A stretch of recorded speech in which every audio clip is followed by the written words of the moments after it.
tuning in to the GSMC Basketball Podcast, brought to you by the GSMC Podcast Network. I'm your host, Ryan Mauser, back once again to talk a little hoops. We had some good games over the weekend going on. Some blowouts happened, which that's basketball. Today I really wanted to get into talking about Steph Curry's comments after last night's blowout loss to the Lakers, saying teams are still trying to give the Warriors their best shot after a half decade of dominance. The news that Lloyd Pierce was fired today by the Atlanta Hawks, and where they go from this point on moving forward. And what happens if the Clippers lose before the finals? If they get eliminated before making the finals, are Kawhi and PG going to be around again next year? Well, we'll see. But I wanted to start here. Is that I was watching some college basketball over the weekend, and one game in particular caught my eye of Oklahoma versus Oklahoma State. And in that game, Cade Cunningham took over. He was dominant. He was the best player by far on the court, and it showed in their win as they won 94-90 over their rivals, Oklahoma. An unranked upsetting the number 7 team this close to March Madness is pretty impactful. Oklahoma's a team that early on was trying to find their footing. Cade, they have some young guys going on, a lot of freshmen. And Cade came into this game, and he's been on a roll. And he's been playing extremely well. And in his last five games, he was averaging 24.4 points per game on 50% shooting. And in this game, he proved he is the number one prospect in this draft. If it wasn't fully known coming into this weekend, it's for sure known now that any team that is picking number one this upcoming draft, Cade Cunningham should hear his name called first. Because the guy can do just about everything on the basketball court, and he's leading a team of, they don't have these 5-star recruits, or Oklahoma State's not this known basketball powerhouse that you see with the Dukes and the Kansas Jayhawks. But he has them right there in that conversation for March Madness, and then coming off a big win over your rival. So this is a big game. Oklahoma and Oklahoma State do not like each other. It's known. And that win, it got them all the way to 17th now. 17th. They were unranked on Saturday. And beating the number 7 team gets you pretty high status in the... But again, they're 16-6 now, and we're in March. It's officially March 1st. The tournament's right around the corner. We're going to have some conference championship week coming up here shortly, too. And Cade took over. He had 40 points in Saturday's win. 40. Oklahoma State scored 94 total points in that game. That's just absurd. 40 of the 94 points came from one guy. He was 12 of 21 in that game.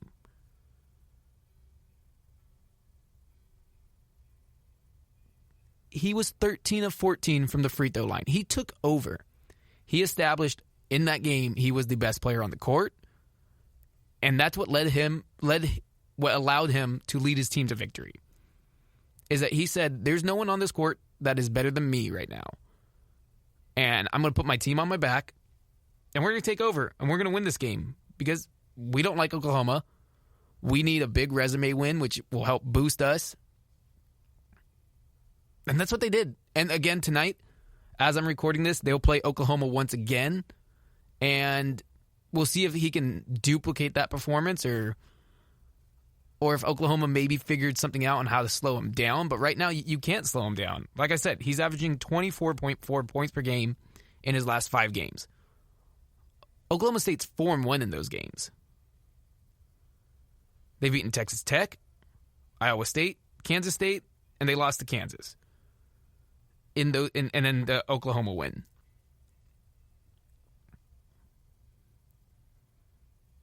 what happens if they win again tonight? What happens if he has another, let's just say he goes about his average and gets 25 points right now? No offense to Jalen Suggs, Jonathan Kuminga, Jalen Green, or Evan Mobley, but Cade's the best player playing in college basketball right now. And two of those guys, Kuminga and Jalen Green, are obviously doing the NBA G League route, and they're not playing in the college season.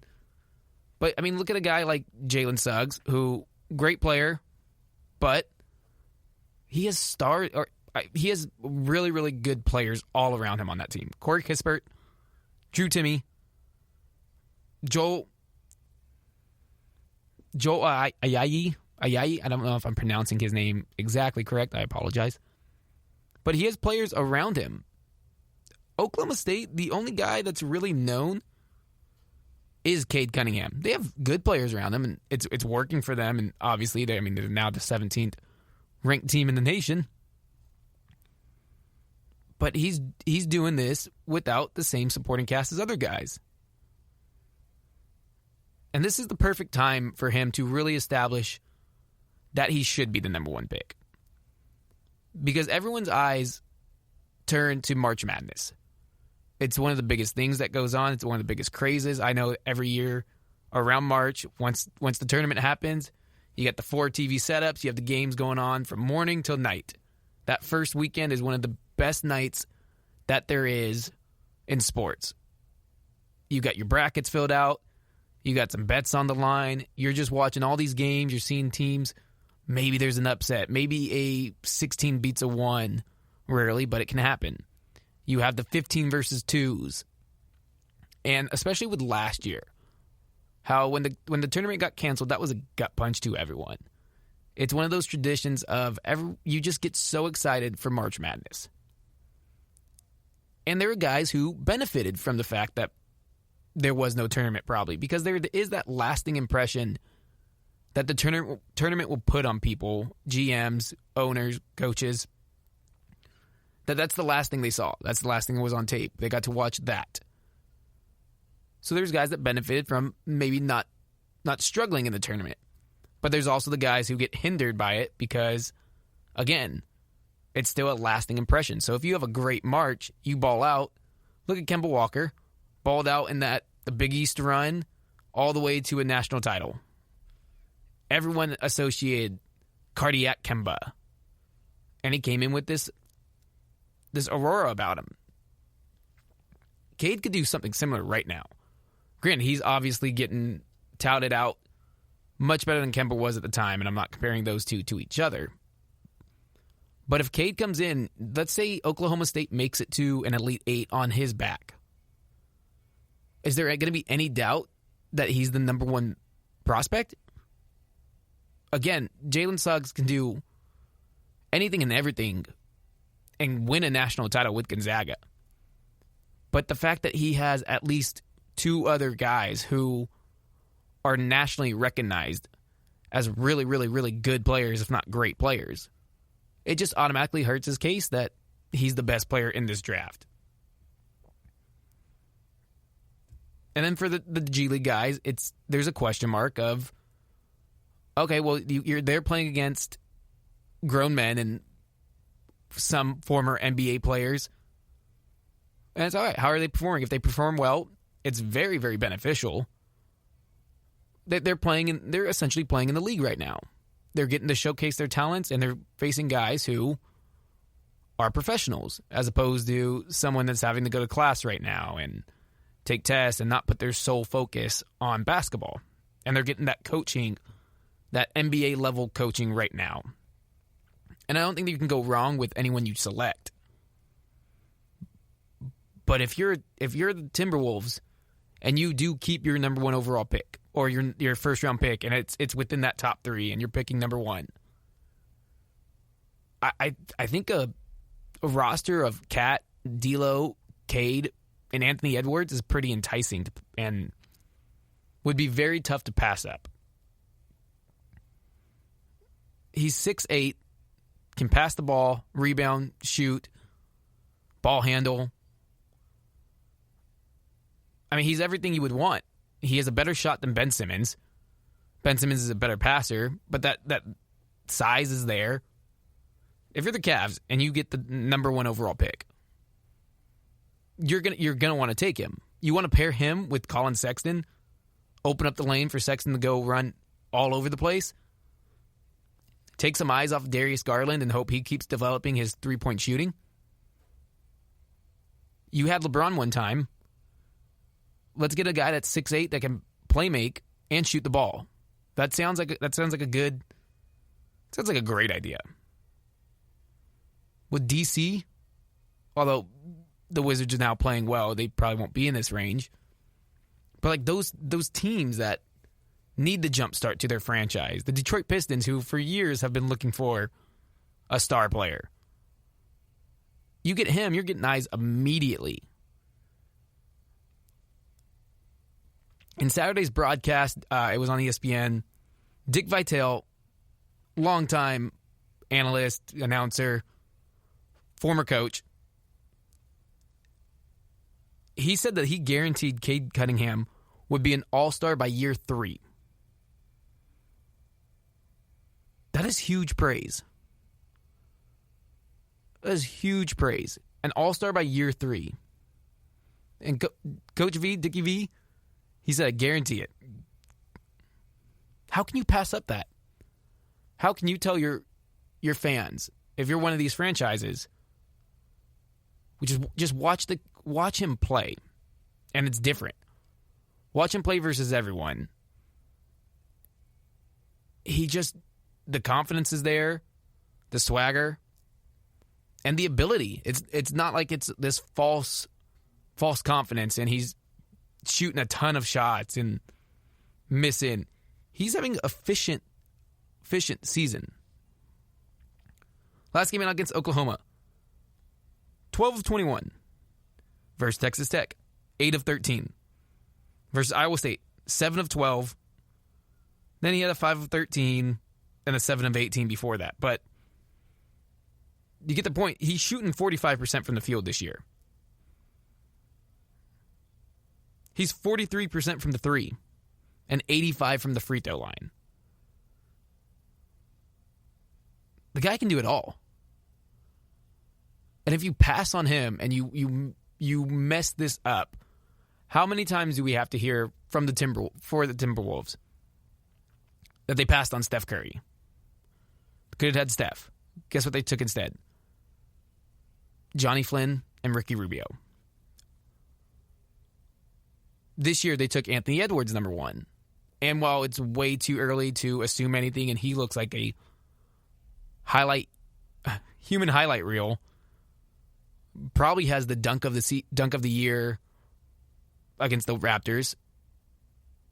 But you look and you go, they could have had maybe James Wiseman or LaMelo Ball, who LaMelo Ball looks fantastic. And how about the Hornets last night rallying against the Kings?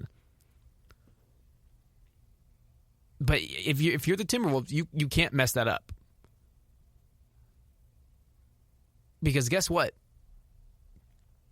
Your pick, if you keep it this year, and it's in the top 3, well, the next season it's automatically going to the Warriors. And if you mess this pick up, you could be back in the top 5 easily. Because they'd have basically the same roster, and that roster isn't working for them right now.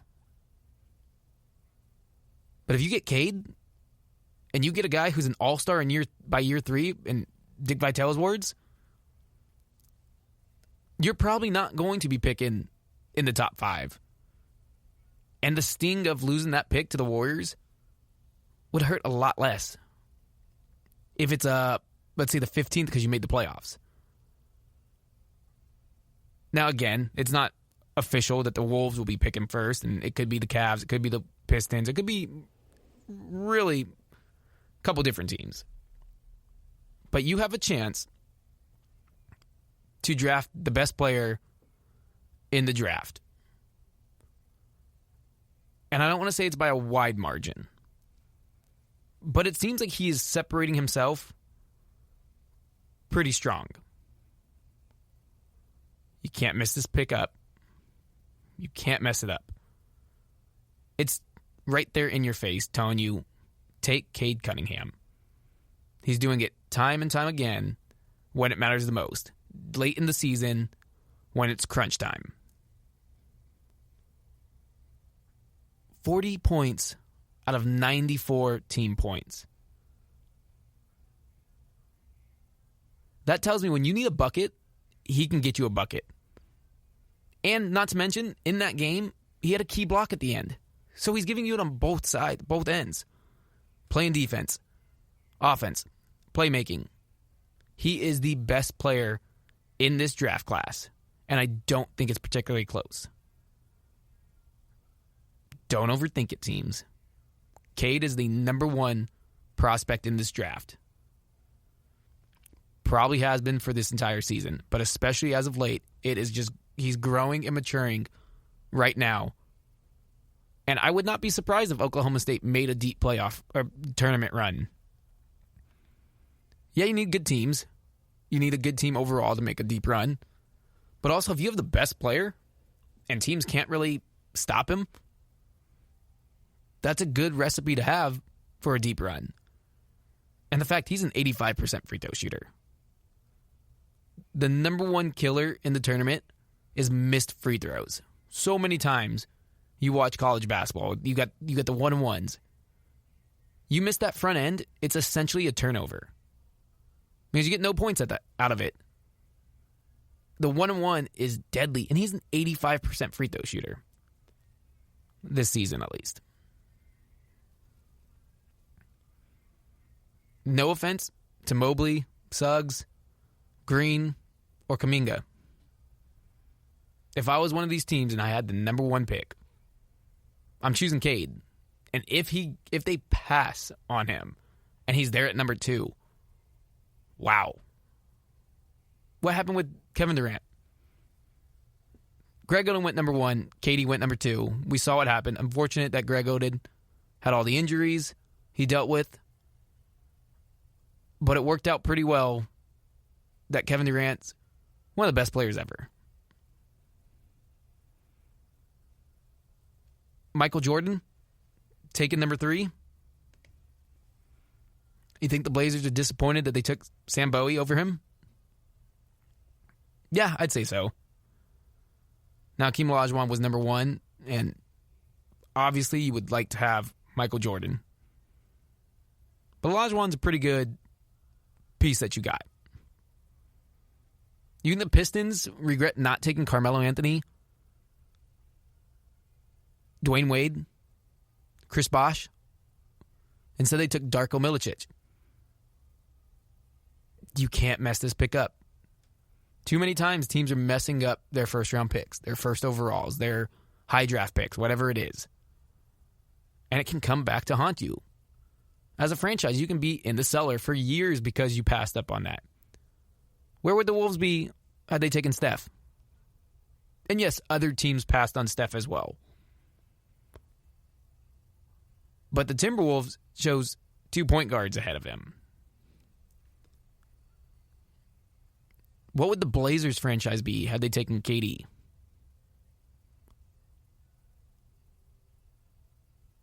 When you get a talent like this, to where a guy can do everything, you simply say, that's our guy.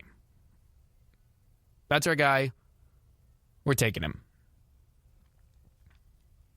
He's really fun to watch. I highly recommend turning it on Oklahoma State and watching number 2. Because he will take over a game and do everything for you that you need.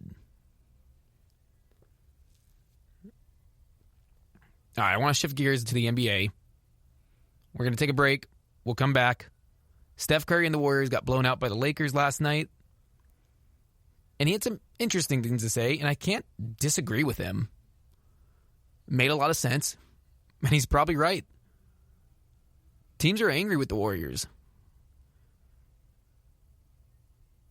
I'll explain why after this break.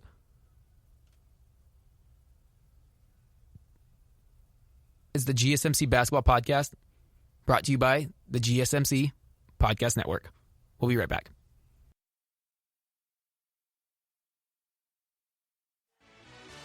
Are you looking for the very best NFL and college football podcast? Then check out the GSMC Football Podcast. Get the latest football news both on and off the field. From the NFL Draft to trades to the rumor mill to the NFL Combines, they got you covered. That's GSMCpodcast.com/football-podcast. Get updates on college rivalries, game day insights, and much, much more. It's football talk the way you want it. This show eats, sleeps, and breathes football. Don't forget to like them on Facebook and follow them on Twitter. Visit GSMCpodcast.com for more info.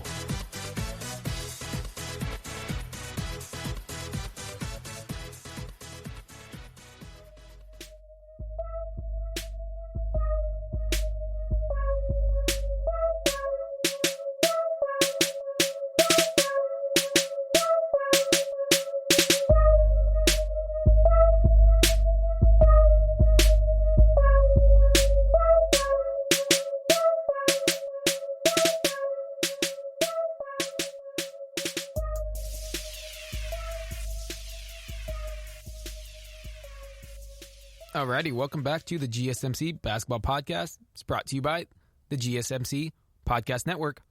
I want to remind you guys to go ahead and go follow our Twitter account and our Instagram at GSMC_basketball. You can give me a follow on Twitter as well.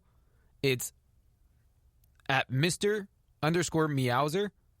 So give me a follow if you're liking what you're hearing. Give our GSMC Basketball Podcast and all our other podcasts a follow, and make sure you always are listening. And give us feedback. We always appreciate it. Never hurts.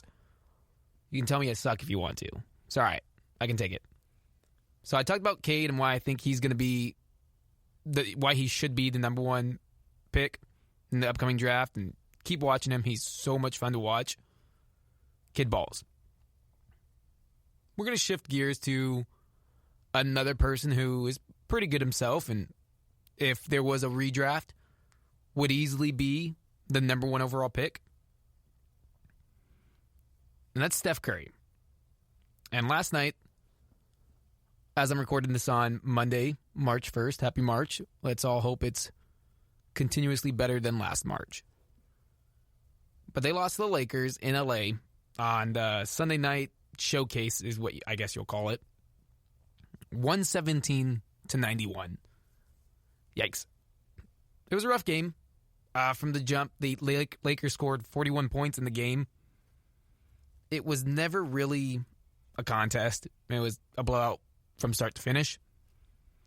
But after the game, in his post-game press conference, Steph had some interesting things to say.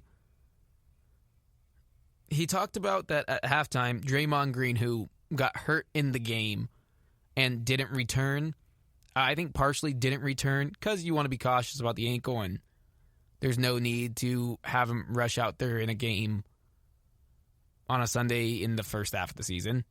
But also it was a blowout. So again, no reason to push him out there. If it was a playoff game, you can assume Draymond would have fought to be back in. But Draymond reminded his teammates at halftime that opponents haven't forgotten the lopsided losses to the Warriors during their championship era. Which obviously there was a half-decade of dominance by the Warriors. A solid stretch of, 5 straight finals. There was 2 MVP runs for Steph Curry in that stretch. And Curry, after the game, was talking about that, and he told reporters, we have to remember, even when we're playing well, and we've won 3 games in a row, teams still want to beat us, and beat us bad. He recalled Green saying they still have a lot of memories from the last 5-6 years. And it makes a lot of sense. He's right. Because look at last year. Last year was a rough year for the Warriors. Klay Thompson, torn ACL, missing. Didn't play. Kevin Durant, gone, left the Warriors, and he was hurt, wasn't playing. Steph Curry broke his hand in, I believe, the 4th game of the season. And only played in 6 games, if I'm not mistaken. So the Warriors were really, really bad. only won 15 games. Teams didn't get to take pride in clobbering those Warriors teams. They didn't get their revenge on those teams the same way it would have felt like this year when they get to blow out Steph and Draymond. Because last year there was no Steph. So it was apparent that you were going to blow those teams out. Because they just weren't good. They didn't have anybody, unfortunately. Draymond was there, but without his group of guys, he's not the same Draymond. And he didn't necessarily want to put in the same energy or effort, it seemed, in a nightly basis. Because he knew it was a year they were punting. No Klay Thompson, no Steph Curry. KD had just left. It was a toss-away year. Now, this season is different. You have your former MVP back. You have your face of the franchise. You got James Wiseman at the number 2 overall pick. This is more of a revamped Warriors team, but they still have Steph. They still have Draymond. Kerr's still the coach. Lots of the assistants are still there. And Klay Thompson, who's not playing, is still a part of the team. They are going to get teams best. Because for 5 straight years, no one could touch the Warriors, for the most part.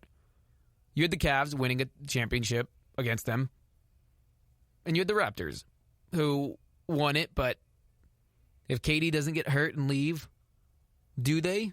If Klay Thompson doesn't tear his ACL in Game 6, do they? We'll never know. Kawhi was phenomenal in that series. The Raptors team, they played well. They did what they had to do. Injuries happen, and you benefit from them. And as sad as it is that injuries happen, Warriors benefited from some injuries in their championship runs as well. It's facts. But here's the Warriors' record for those 5-year stretch. 322 and 88. They won 78% of their games. Curry had 2 MVPs in that stretch. They won 73 games in one season. Now, granted, it ended up being a season that they didn't win the finals because they blew a 3-1 lead after themselves coming back from a 3-1 lead. Wild. But think about that. That team won 73 games and only lost 9 games in the regular season. Of course teams are going to be angry. They want to finish them off right now because they can. Because the Warriors don't have that same star power. They don't have Curry, Durant, Thompson, Green all out there dominating every night. During that run, people would look at it. The Warriors would play a game on Tuesday night against the Kings. Those guys didn't care. They cared about June. They wanted titles.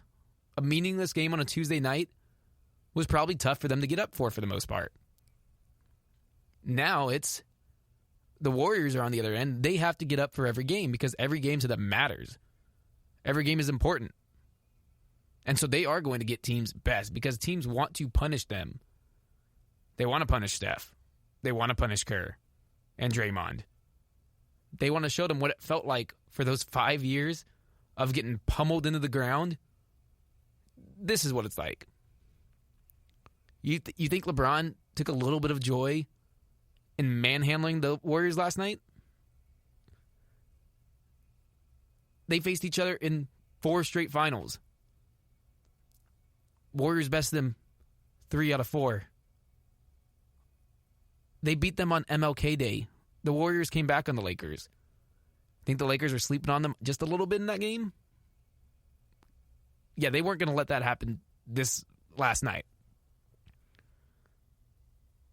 The Warriors were so dominant for that stretch that teams are going to give them everything they have right now. Because especially without Klay Thompson, the Warriors probably just don't have that same firepower to be able to do that to them anymore. In that postseason stretch, those 5 years, here's what their record was. 16-5, Title. 15-9. No title. 16-1. 15 straight wins and only lost in Game 3 of the finals. Title. 16-5. Title. That was a sweep in the finals. And then 14-8, losing in Game 6 to the Raptors in the finals. 77-28 postseason record in those 5 years. If you're a team like the Rockets, who it's a different squad now because they don't have James Harden or Chris Paul, but the Blazers, they still have a lot of their cast. Yeah, they're going to give it everything they have at them. The Blazers and the Warriors face off here on Wednesday night. The Warriors are going to get everything from the Blazers. They've already split 2 games so far this season. And you think Dame doesn't want to maybe go at Steph a bit, show him, hey, here's what I was dealing with for so long where I didn't have a former MVP, scoring champion, one of the greatest players ever on my team. This is what it's like. Now, do the Blazers have the firepower to do that? Probably not. But doesn't mean that every team, that they're not going to give it everything they have. Every team, when they see the Warriors on their schedule, it is going to be circled. Because for so long, for that stretch, you circled that game and you said, oh, we're in for a tight one. You just have to hope that Durant was off that night. Or Steph was off that night. Or both were off that night. But if both were off that night, here's Klay Thompson dropping 37 in a quarter on you. Ask Sacramento how that felt. Ask Chicago what it was like to watch him break the record and hit the threes in the one quarter. So if you're these teams, now's your chance. They're still down a man. They're still down Klay Thompson. Kevin Durant is not walking through that door. They're older, but they're also younger and just have less experience. And they don't have the same team. They don't have the same guys. You want to take out some frustration for 5 years of getting your butt kicked? Now's your chance. Steph's right. They're going to get every team's best shot. And it's the way it should be. Because for so long, it was so easy for them to beat a team. How many times during that stretch did we see the Warriors sleepwalk through the first half? And they're down by 20 in the third quarter. And then all of a sudden, here come the Warriors roaring back. And now all of a sudden, you find yourself and you're down 15 after being up 20. Going, what the heck happened? Oh, yeah. That was them putting it on you. So you think teams that would get the chance to do it to them? Hey, Steph's off the floor. Let's give it to him. Let's give it to this team. Because they just don't have the guys to compete like that anymore. How many times was it? It was a close game. You're tied at half. Here comes the third quarter. They were known for it. That third quarter run where they would just put a game away. Nope. Steph, Draymond, KD, Klay. Yeah, you're not going to play the fourth quarter. Because we don't need you. Because you put us up by 30. Players don't forget. They have pride. They have ego. They remember what the Warriors did to them for 5 straight years. 73-9 in one of those years. 67 in another year. They were blowing teams out. Dominating. So now every chance that teams get, if they're capable of it, and probably if they had a little bit of history against the Warriors, yeah, you're going to get their best effort.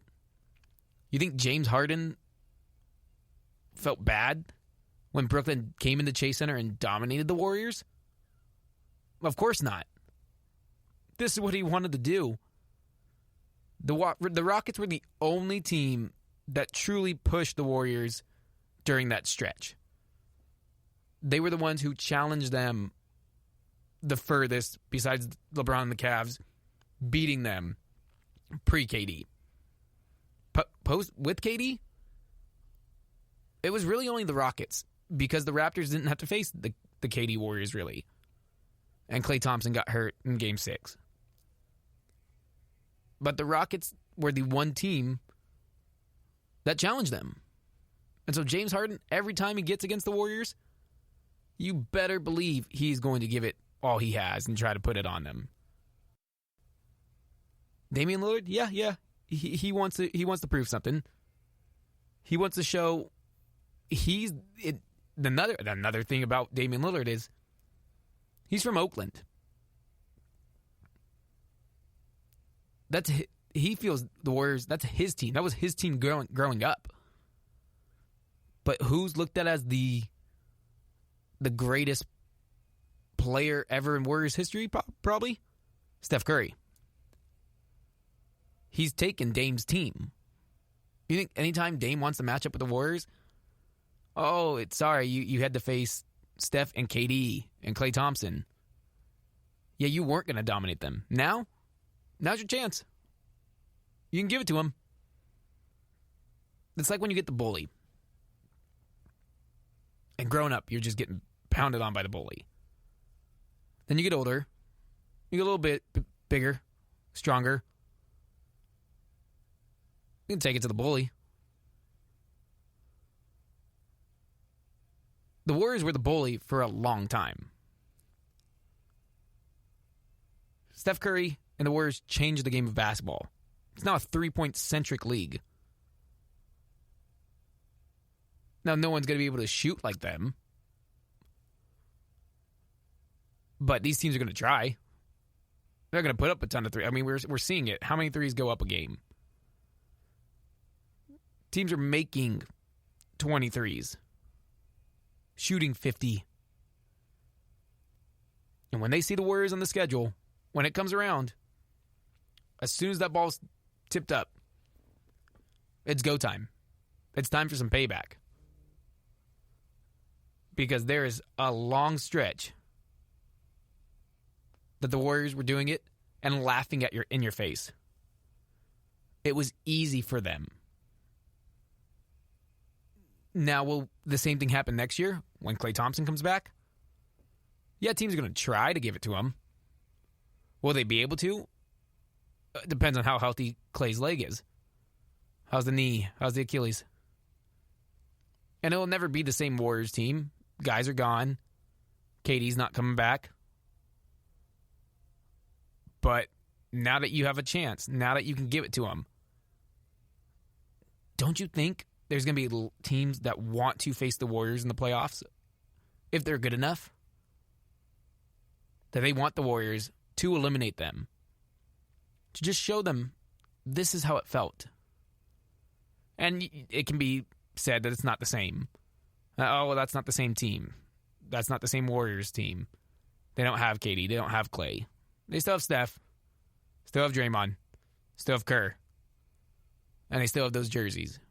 You get to send them home packing. Teams are going to want to do everything in their power to do that. Just to exact a little bit of revenge. Because you can't go and change the past. But you can move forward and dominate them like they once dominated you. And that's what teams are going to be doing all the time. So this isn't the last time the Warriors are going to be blown out this year. It's going to happen. They're not the same team that they once were. And they are going to get every team's best moving forward. Because right now, you can say they're vulnerable. And you want to do that to them. Because for so long, for those years, the NBA felt, well, we know who the champion's going to be. Why are we playing the season? There are teams that were upset when KD came. It was, well, what are we playing for anymore now? Because at the end of the day, we know once June comes around, who's going to be representing the West and who's probably winning it all. And they did that a majority of the time. And it was a cakewalk at times. Now, not so much. Now let's give it to them. And the Warriors can use it as a rallying cry. It can bring the group together. Hey, Andrew Wiggins, you've never felt that. You weren't a part of giving it to these teams. Well, let's make sure they don't give it to us, because you don't want to be a part of that. Kelly Oubre, who's playing a lot better lately. Let's make sure that we don't get blown out, that they can use this. Now, do they have the ability? We'll see. But Steph was right. Teams are going to give them their best, and they deserve it. We're going to take a quick break. Then I want to talk about what the news today that happened. Atlanta Hawks fired Lloyd Pierce after 2+ seasons. What's going on in Atlanta? Where do they go from there? And then at the end, I want to talk a little bit about the Clippers and what happens if they don't make it to the finals. Could they lose 2 superstars? Stay right there. This is the GSMC Basketball Podcast, brought to you by the GSMC Podcast Network. We'll be right back. Welcome back to the GSMC Basketball Podcast, brought to you by the GSMC Podcast Network. So we were just talking about Steph Curry's comments saying Warriors are getting everyone's best efforts. And he's right. They're going to, because for 5 years, that's what they did to the other guys. They pummeled them, and they made it look extremely easy. But I want to shift to a team that's made things look extremely difficult. And today, the Atlanta Hawks announced that they fired head coach Lloyd Pierce after 2+ seasons with them. Pierce was 63-120 with the Hawks, missing the playoffs in both of the full seasons he coached them. It's a shame he became the second head coach fired this year. I don't think he probably should have been the second one. I think he should have got a little bit more leash. The Hawks lookout coming into the season were supposed to be one of those lookout for teams. It was, if there's a team you're going to bet on, if there's a team that you think, okay, maybe they can make a playoff push. They don't have to be a deep playoff team or even a high-seeded team. But playoffs was the expectations. And Lloyd Pierce even hinted at that and told them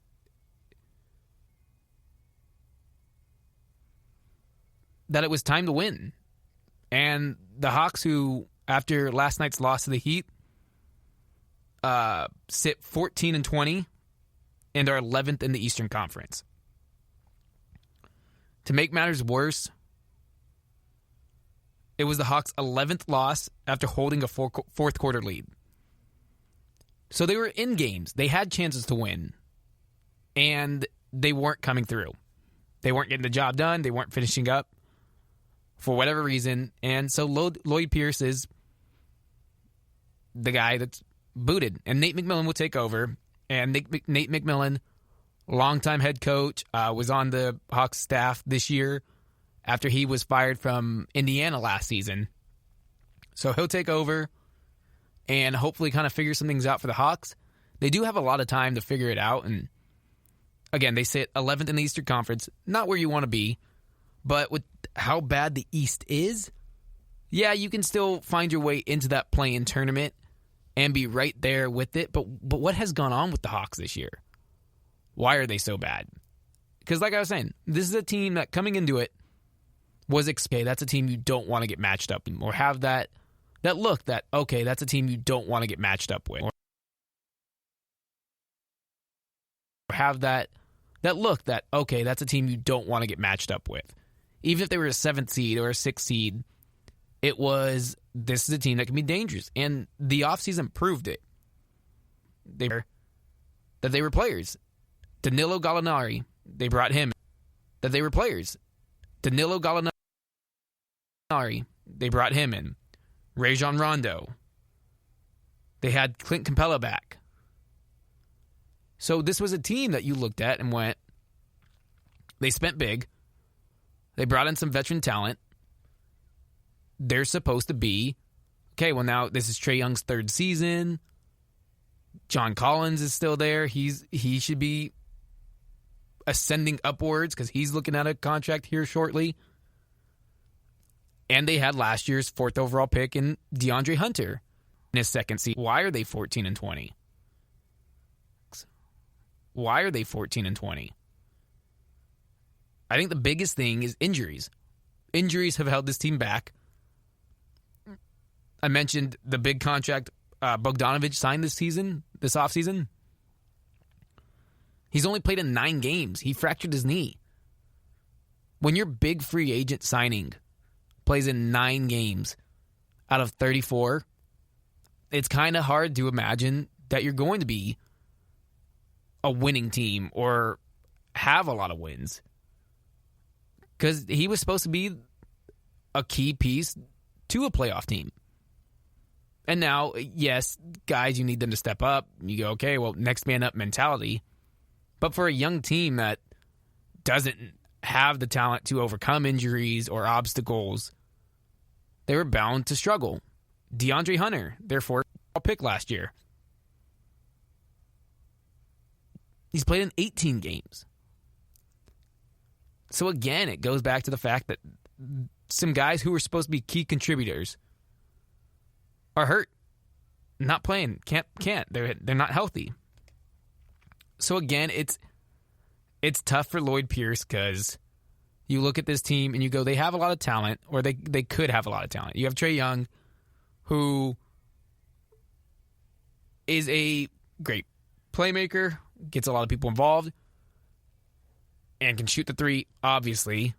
But has he been super great this season? You can say yes. He's looked at as one of those guys who was an all-star snub, which I don't really like all-star snubs, just for the sheer fact there's not a ton of... It's basketball. There's only so many roster spots for an all-star game. We have more great players in this league than we do all-star spots. That's the way it is. Guys are going to get snubbed. So, should Trae Young have been in the all-star game? Well, you can make an argument. 26 points a game. He's shooting 36% from 3. Shooting 42 from the field. So you can make an argument. Go, Trae probably could have been there. 9.5 assists a game. But again, we have so many good players in this league. So many. So of course he's not there. Obviously Bogdanovich, not healthy. Rajon Rondo has battled injuries. He hasn't been the epitome of health. He's only played in 18 games.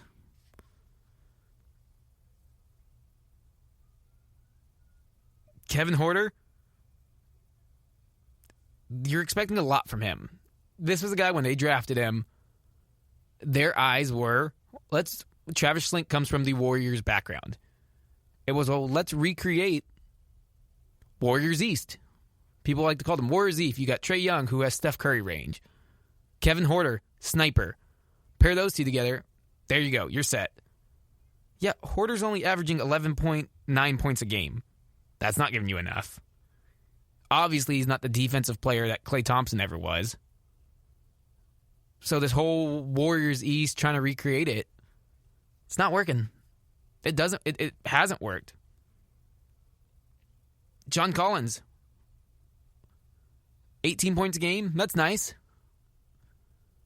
Is he a defensive liability? At times. That's what you have Clint Capella for.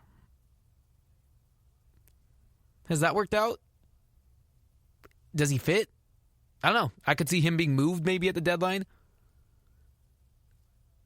This team has a couple different issues. And the number one issue, though, is the health. Can this team get healthy? I think that's their biggest thing, is if they get Bogdanovich back healthy. If Deandre Hunter is able to just continuously be with the team, not miss games. Obviously, this league is about health. And players are going to miss games. And guys are going to miss time and have to sit out certain games.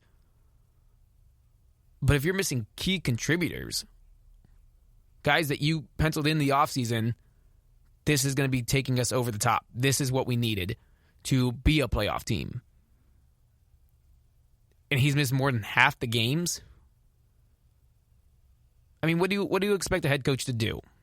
Make all the adjustments he possibly knows how to do. At the end of the day, he just doesn't have the talent right now. And it's unfortunate for Lloyd Pierce, but it's what the track record showed. He was underperforming. Again, 63-120 in 2+ seasons. It's not a good record. A lot of that was taking time to build up this team from the ground up. You're starting from the ground up. And so they put a little bit of pressure on him this season, and it didn't come out the way that they were hoping to start. Now Atlanta gets a veteran head coach in Nate McMillan, or interim head coach. Helped make the Pacers a playoff team last year. When you look at their talent, they got Domantas Sabonis. One of them, he had improved under Nate McMillan, which is we had seen.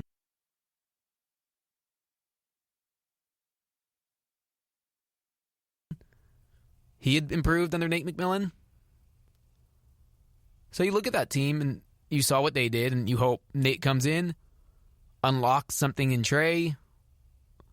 Kevin Huerter kind of finds his shot better. Danilo, still a sniper.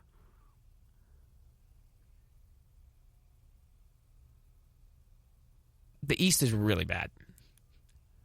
The East is super bad.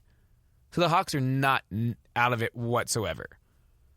They can make the play-in tournament, and once that happens, anything can happen, right? It's all about getting to the dance, being a part of it. Can you get yourself in that position? And they still have time. 9 points this season. He was averaging only 9 points this season.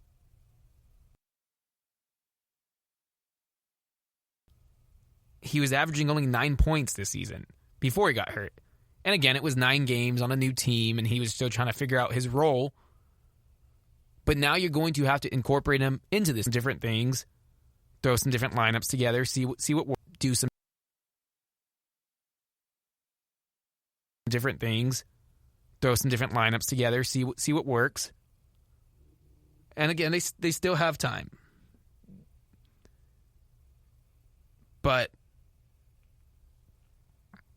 Lloyd Pierce, I don't think should have been fired, or at least been the second coach fired this year. Luke Walton still has a job. I'm pretty surprised Luke Walton still has a job. Especially after last night's blown game to the Hornets. You're up 8 with less than a minute to go. I mean, the Kings have lost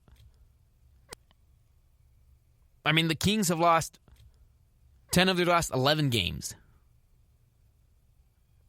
Luke Walton doesn't have the prettiest record either. He didn't have the prettiest record with the Lakers either. So,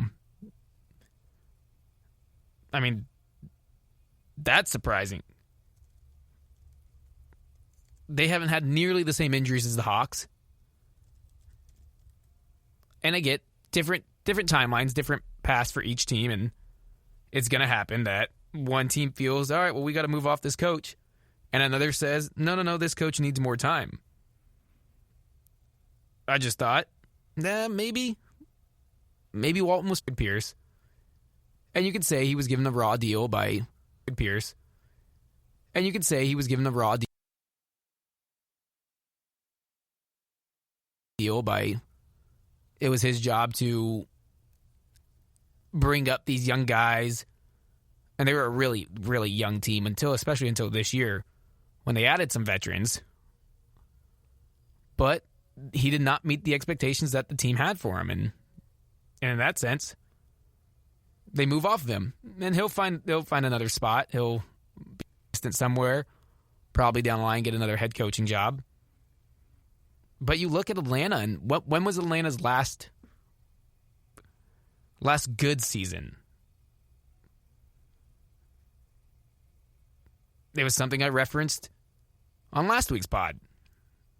It was that Hawks team that won the East regular season. 4 All-Stars, 60 wins.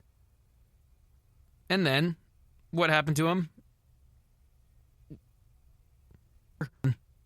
They couldn't. They had no guys. They were. I don't want to say that fraud team, but because they did make the Eastern Conference Finals, so you go, oh well, they weren't a fraud. But were they a good team? I say no. How does Atlanta get back to being a good team or get to being a good team? Because right now they're a bad team. They're picking in the lottery. Again and again. And at least if you're picking the lottery, you have a chance of winning it one or hitting big with the player. Because let's say Atlanta bottoms out and they fall all the way to, let's say, they become the 14th team in the East. And they have the 3rd worst record. I was talking about Cade Cunningham at the beginning of the podcast. What would the Hawks look like if they landed that guy? That'd be pretty sweet. Pair him with Trey. Now you got a solid duo right there. That's 2 guys that can play make for a lot of people. That's 2 good shooters. Cade's gone already. Well, you want to get some length? Have Evan Mobley out of USC. Built like KD almost. Well, you can take that guy. You want an awesome backcourt deal? How about you draft Jalen Suggs? Jalen Green. At this point in the season, is that the best bet for the Hawks to bottom out? And we know teams don't like to say that they're tanking or that they're punting on a season. And they rally around that new interim coach and things, and and they play better. And all of a sudden, they are a playoff team because they're not that far out. But if you're the Hawks, what does making the playoffs do for you at this point? Yes, every team wants to say, we're going for the playoffs. We want to be a part of it. They're not going to make any noise once they get there. They'd be scratching and clawing just to be a part of it. Is it not the worst thing to take the Sixers route and maybe tank a little bit? In what people are calling they're saying, oh, you can get guys. It's a deep draft. They're saying, oh, you can get guys later in this draft than you would normally in others. So isn't the best option then drop a little bit? Maybe add a Scotty Barnes to this team.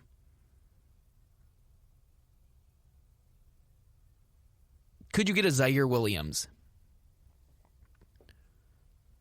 Tanking's not all bad, especially if you're a team that isn't very good. And the Hawks have shown they're not very good.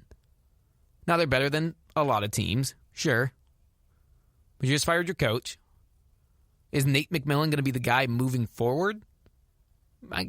Remains to be seen, and how this season plays out could factor in tremendously. And he may be looked at as, this is going to be the guy that we want to take over. But he got named interim head coach. Finch in Minnesota is named head coach. So you know that the Timberwolves are moving forward with him as their coach.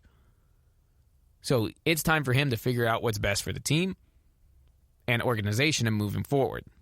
For Nate McMillan, yeah, you're going to expect him to try and compete. He's a prideful guy.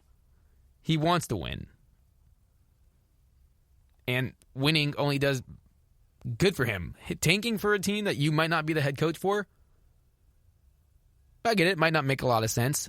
But as an organization, we see it all the time. Teams calling like, oh, we don't know if we want to win. We want to not make games look like we're trying to lose, but we would prefer to lose those. Because for the Hawks, as a team, getting a higher draft pick is probably better than being the 8th seed.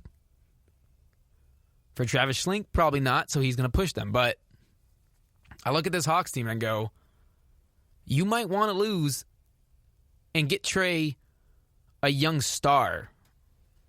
And don't forget to please give us a like, listen, follow on all of our social media platforms. And especially if you can find us at the GSMC_basketball for our Twitter, Instagram, and let us know what you think. We always appreciate the feedback. Stay tuned. We'll be right back. Check out the show built around the women of MMA. From the UFC to the extreme cage fighting, we got the fights covered. Listen. It's the Golden State Media Concepts Women's MMA Podcast. The latest news of upcoming fights, discussions of previous matches. Join us as we talk to and about the biggest names in women's mixed martial arts. Past, present, and future. When it's the women's fight game, you know where to listen to. The Golden State Media Concepts Women's MMA Podcast.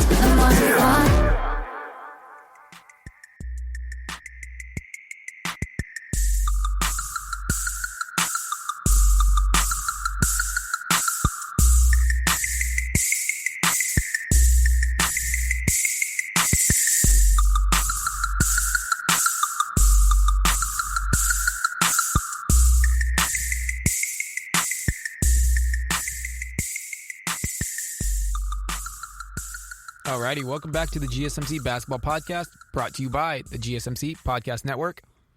I want to thank you guys for sticking around, listening. Appreciate it so much. Don't forget to go give us a like, follow, whatever. Just give us a listen, share us with whoever. If you got a basketball fan, we have MMA podcasts, we have football podcasts, we have everything. So we truly appreciate it, and can't thank you guys enough. It's been a lot of fun talking some basketball today. Got Steph Curry saying teams are giving them their best. Well, of course they are. You guys manhandled everyone, the entire league, for 5 years. Cade Cunningham, I think, is the number one prospect in this draft, and it's not even close. And the Hawks, they just fired their head coach. So what next for them? I say probably just start tanking. But a team that will not start tanking and has high expectations that if they can't live up to, where do they go from here?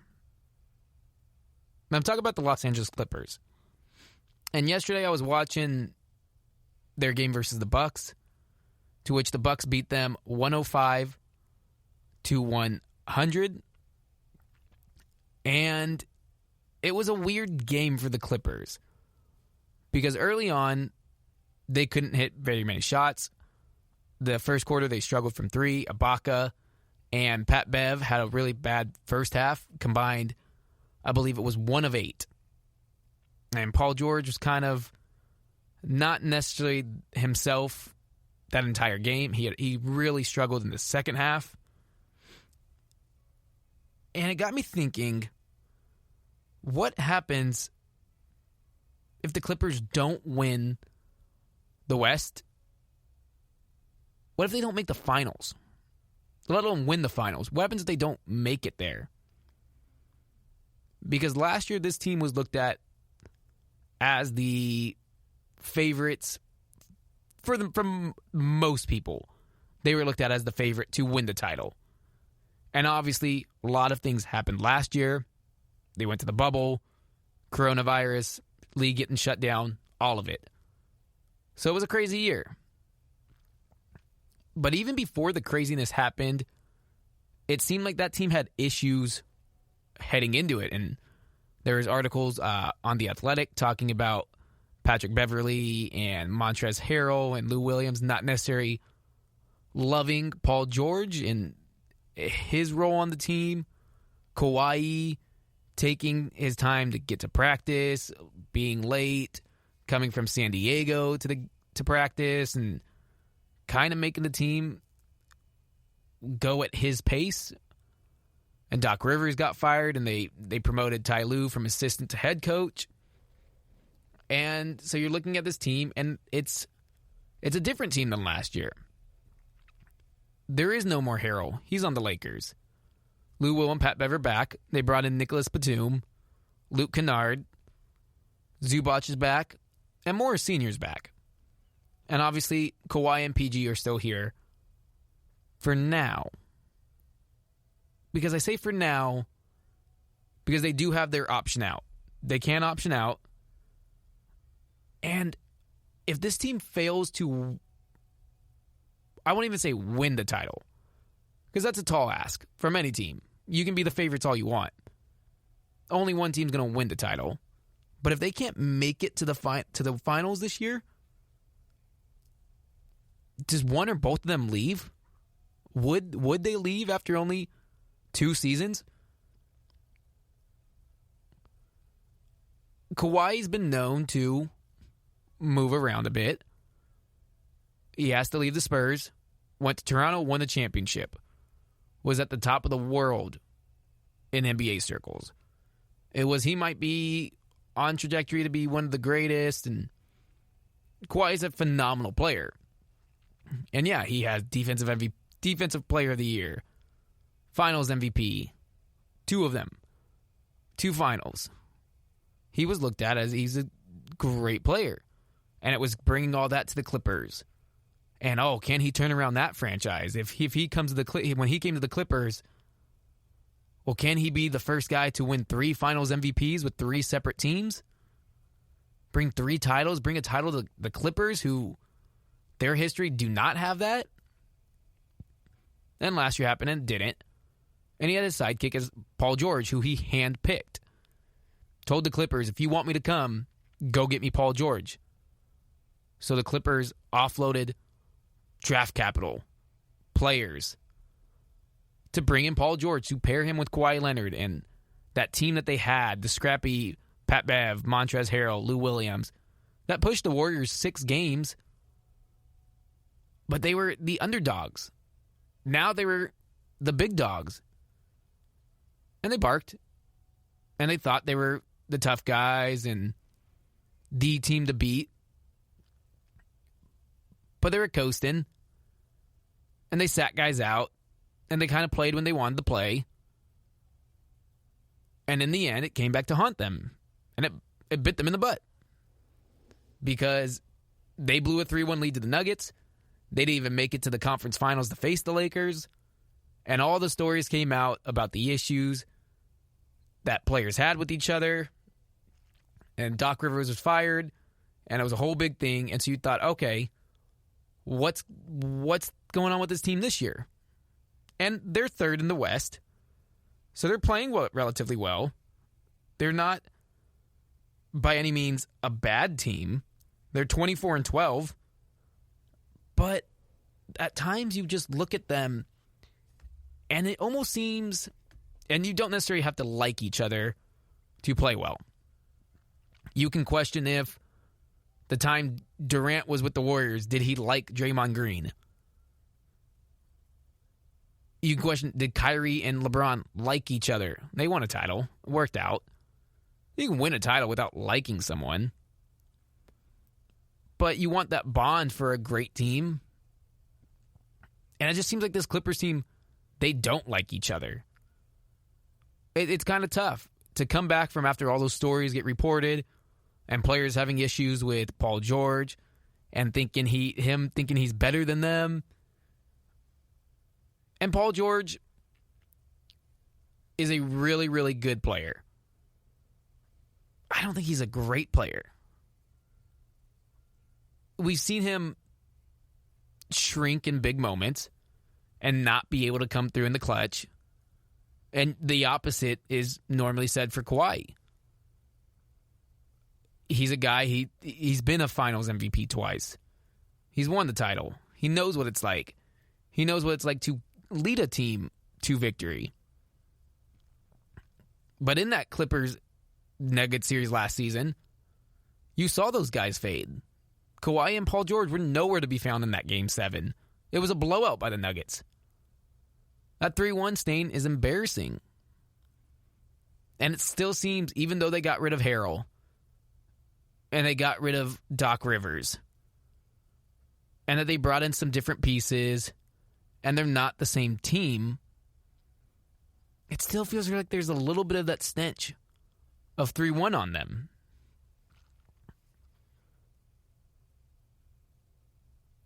So what happens?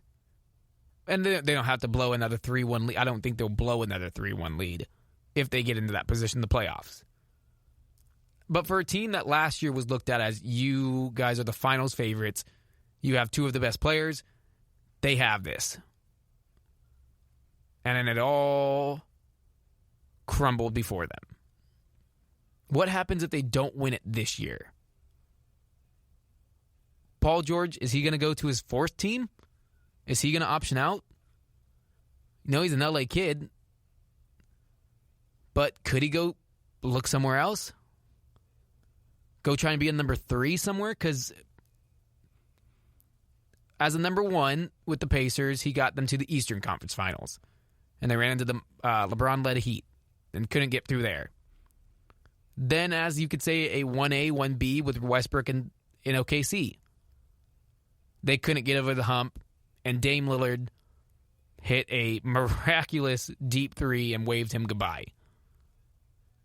And he comes to LA, and he's the number 2 for sure, behind Kawhi.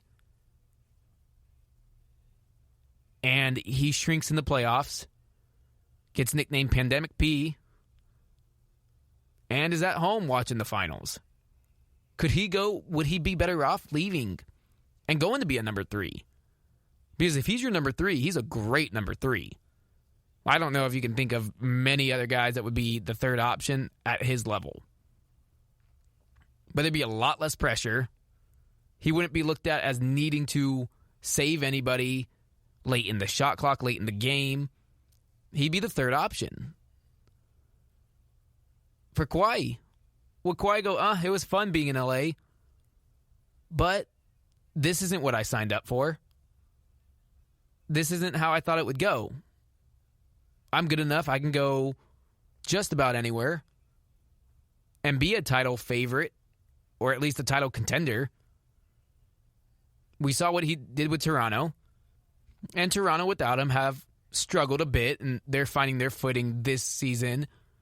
And last season they were a playoff team, but they weren't the dominant force they were with Kawhi Leonard, and that's what happens when you lose one of the 5, 6, 7 best players in the NBA. Would he leave? Would he go be on his third team? Maybe be a number 2 somewhere. Maybe go to an upstart team that could be looking for a number 1.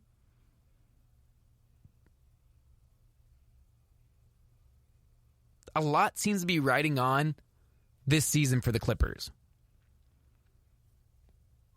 Ty Lue has a nice contract, so he's not going to go anywhere, so he'll be around. But if you lose your 2 star players at the snap of a finger, well, suddenly, that's not the most promising situation.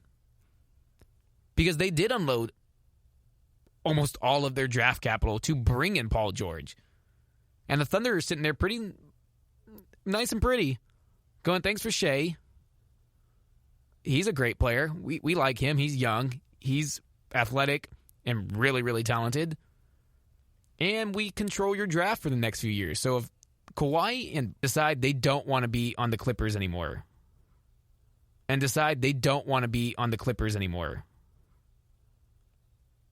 Clippers are screwed. They mortgaged their future to these 2 guys. And they knew going into it that they were signing deals with options out after the second season. Now they thought that would probably come with them having already had a title, and there's no way the guys would want to leave after winning a title and celebrating and all the champagne and the glory. But the opposite happened. They blew the 3-1 lead. They were kicked out of the playoffs in an ugly fashion. A lot of bad stories did come out about them. Their head coach got fired.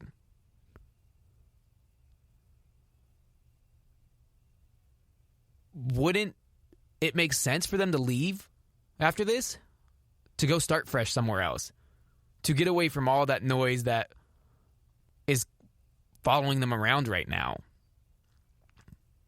But again, the Clippers are the 3rd seed right now. They're in a good position. They'll most likely finish with the top 3 seed. So there's no hit the panic button and abort. It's all over for them. But there's a lot riding on this season. And that game, going 0 of 9 in the last 4 minutes against the Bucks, didn't look good. Didn't leave a good taste in your mouth. To once again have Paul George shrink in a biggish moment, because it wasn't a huge game, but it was a nationally televised, it was the Sunday matinee game against a really good Bucks team who they have finals hopes, and Giannis wants to get over that threshold, and he bought in. He signed with the Bucks. They got Middleton, they got Jrue Holiday, and that was the type of game that they wanted to happen. The Bucks got down, they rallied back, and finished off the Clippers. The Clippers was the last thing they want to have happen. Got up, were up decently big, and blew it at the end, and Paul George had 2 points in the second half. That's not what you want to see. That's not what Kawhi wants to see. He handpicked this guy. And now is he constantly seeing him just shrink in the moments? And Paul George was playing really well earlier in the season, take away nothing, and there's still a lot of time left. But those types of losses show you there's issues there. And again, they just don't seem like they like to play with each other.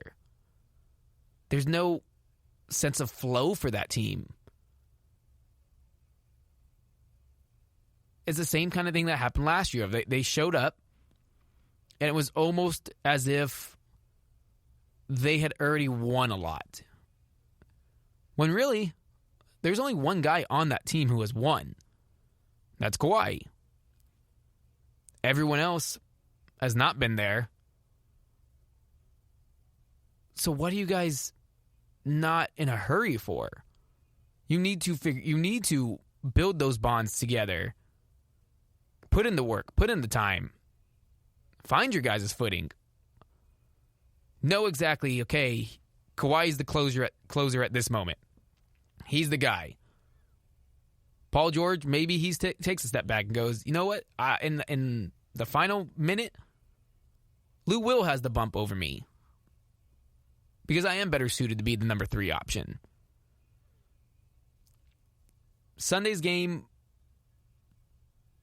showed a lot about the Clippers that I think can come back to haunt them. Of that there is not that urgency about them. That they just kind of will sleepwalk through games at times. And turn it up here and turn it up there. But it's a slow play. And if they run into the wrong matchup, they can go cold and get run off the floor. We've seen it happen before. We saw it happen on Sunday. It'll be interesting because the Clippers, obviously Ballmer has expectations that this team wins a title and that they bring a championship to LA that's not associated with the Lakers. But worst case happened last year. You blew the 3-1 lead, and you didn't even make it to the conference finals, and the Lakers went on to win the title. If this year, if they don't even get there again, and Paul George is nowhere to be found in the playoffs again, they can't necessarily blow the team up. they don't have the options to. They don't have the draft picks anymore. They put all their chips at the table and relying on Kawhi and Paul George to carry them there. As of right now, I don't know if they can do it. I don't know if they make it to the finals. Luckily for them, there's still a lot of time to get there. And they can figure it out. But boy,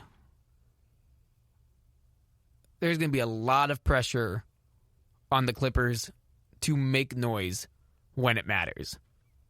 Losing the Sunday game at the end of February, you can toss it off and go, oh, they just didn't want to get up for that game. But too many times with this team, you see it that it just seems like they don't want to get up for any game. And they can't afford to be doing that, especially come April and May. Because I don't know if they'll be there in June. I want to thank you guys for taking time to listen. It's been a lot of fun. Talks a lot about a lot of good topics, I feel like. Go watch Cade Cunningham when you get the chance. Warriors probably going to see a couple more blowouts in their future. Hawks, what do you guys do next? I say tank. But who knows? They'll probably try and win some games and get into the playoffs. And Clippers, you better figure it sooner that you're back in the playoff approach. That you're back in the playoffs. And that there are a lot of expectations for you. It's the GSMC Basketball Podcast on the GSMC Podcast Network. I'm Ryan Mauser. I want to thank you for listening to the GSMC Basketball Podcast. Write a nice review. It always Instagram. You can please follow us on Facebook, Twitter, Instagram. Much appreciated.